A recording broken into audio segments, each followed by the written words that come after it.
Hi, my name is Sarah Huck. I'm a senior at Raleigh Charter High School, and I do not know where I'll be going to college next year. The passage I will be focusing on today is from 1 Corinthians 12, verses 4 through 11. Now there are varieties of gifts, but the same Spirit. And there are varieties of services, but the same Lord. And there are varieties of activities, but it is the same God who activates all of them in everyone. But to each is given the manifestation of the Spirit for the common good. To one is given the Spirit the utterance of wisdom, and to another the utterance of knowledge according to the same Spirit. To another, faith by the same Spirit. To another, gifts of healing by the one Spirit. To another, the working of miracles. To another, prophecy. To another, discernment of spirits. To another, various kinds of tongues. To another, the interpretation of tongues. All these are activated by one and the same Spirit, who allots each of them individually, just as the Spirit chooses. November 2nd, 2008 was the worst day of my life. Because that's the day I lost my best friend Chris to something called the choking game. The choking game is when teens cut off blood circulation to the brain in order to receive a high. I had known Chris since first grade. We'd gone to elementary school together and middle school, and while we didn't go to the same high school, we saw each other at least once a week after our voice lessons. Chris was your stereotypical class clown. He always had a smile on his face, and I always loved being around him because whenever I was feeling bad, he always made me feel better because he just showed you all the brightness that was in your life. We were 15 and sophomores in high school when he passed away. I was very frightened about my grief. Instead of trying to close in on myself, I tried to be there for others who are also grieving.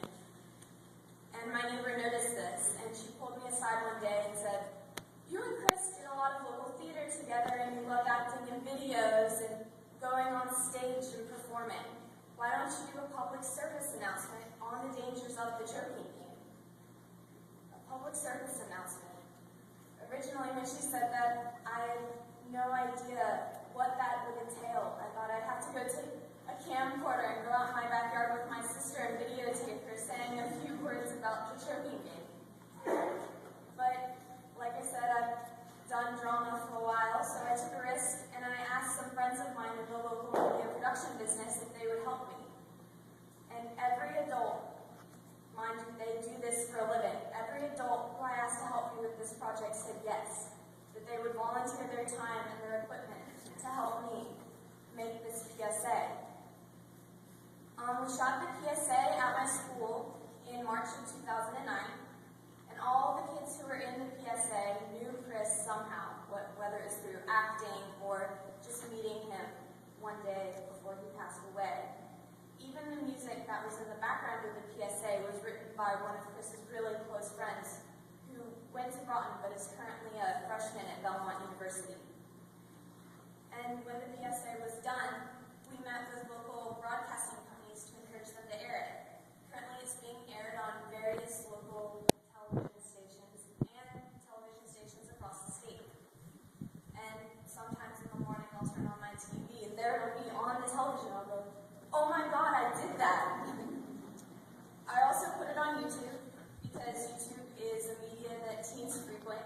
I know I was on it for like an hour before I came. And currently it has over 27,000 hits. So that's 27,000 people who've heard my message and who now know the dangers of the choking game and will choose not to play it. Because I don't want them to lose a friend just like I did. It wasn't until I completed the PSA that I realized I had been called.